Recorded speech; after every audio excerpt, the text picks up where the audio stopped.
Inilah rekaman CCTV aksi penyerangan sejumlah pemuda yang menggunakan sepeda motor di Jalan Manuruki 2, Kelurahan Mangasa, Kecamatan Tamalate, Kota Makassar, Sulawesi Selatan pada 10 Oktober 2024 kemarin.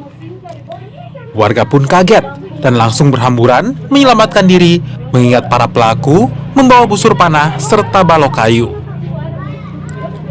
Para pelaku kemudian merusak pagar rumah warga serta lapak jualan yang berada di pinggir jalan.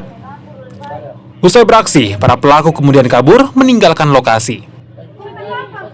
Segerombolan pengendara motor yang tiba-tiba datang merusak fasilitas pagar-pagar, terus tempat jualan orang-orang yang menjual di sekitar jalan ini.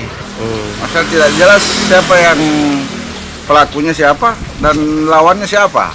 Tiba-tiba datang saja menyerang. Beruntung tidak ada korban dalam peristiwa ini dan kasus penyerangan ini sudah dilaporkan ke pihak kepolisian sektor Tamalate, Kota Makassar. Arif Tirtana, Kompas TV, Makassar.